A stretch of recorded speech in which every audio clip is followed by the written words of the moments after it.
but he's showing speed up there. 5th overall is ready. He works that high side as good as anybody else in the series. So this is a kind of racetrack where if they can get the balance of that race car comfortable, he can make the speed at the top of the racetrack better than most drivers, making you a dominant force throughout the night. Right ahead of him is Chase Elliott in that 9 car. Mr. Consistency this year. Yeah, still looking for that win, but I mean they've been running well this year. I know people have kind of been critical of Chase's performance over the last couple of years and waiting on this team to sort of get back to prominence, but starting to see a little light at the end of the tunnel. Yeah, worst finish of the entire season is 20th all the way back in Atlanta. He was going to win the Coke 600 in 2020. Caution comes out late. They decide to come down pit road, some stay out. Brad Keselowski goes on to win. He did win the midweek race here during COVID times. We raced back-to-back at Charlotte Motor Speedway. But you said, I mean, we know the team's got speed, and he has been the model of consistency, talking about NASCAR's most popular driver, number 9, Chase Elliott.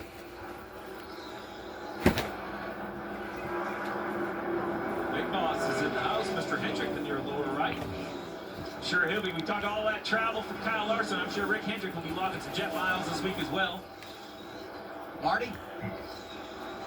Out of 39 cars have registered a lap in these 2 practice sessions. The one who has not still, Kyle Busch, sitting here on pit road. I just chatted with Randall Burnett a moment ago, and he said they have changed the steering pump, but they're working through a lot of things trying to get him out. In fact, a moment ago, Steve, I counted 7 crew members underneath the hood trying to get Kyle Busch at least a few laps on the track, but they're running out of time. And at this point, you know, I'm not sure if laps are as important for Kyle Busch as just for Randall Burnett to sleep tonight. I know if I'm that crew chief, I want to have this mechanical issue resolved. This team will confirm with NASCAR, but I would imagine this is going to be an unapproved change, which means they would have to start in the back. So it's not really about qualifying, but you would do your pit pick.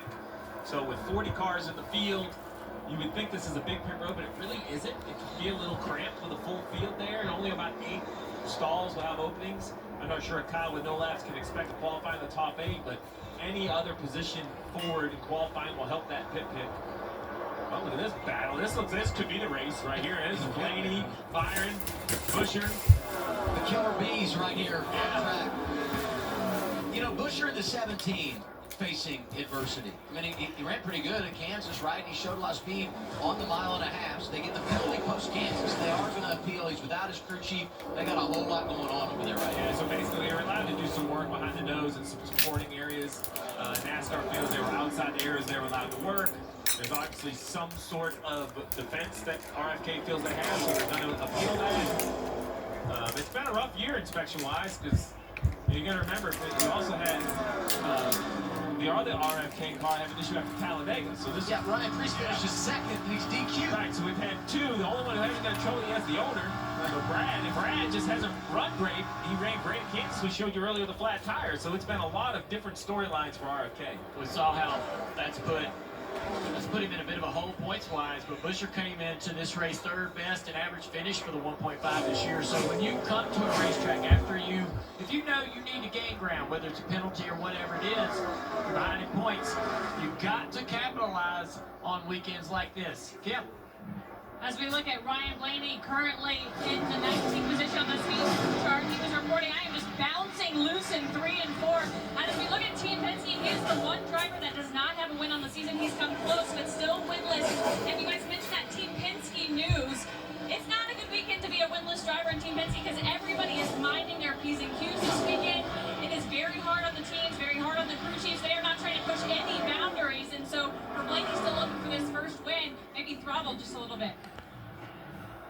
And by the way, they did add time to the clock, over 7 minutes added when Chastain had his problem. So everybody getting a chance to put the laps in here in practice for Group 2. I got to ask the question. So, you know, with everything that's going on at Penske, we're looking at the lap times. We don't really see any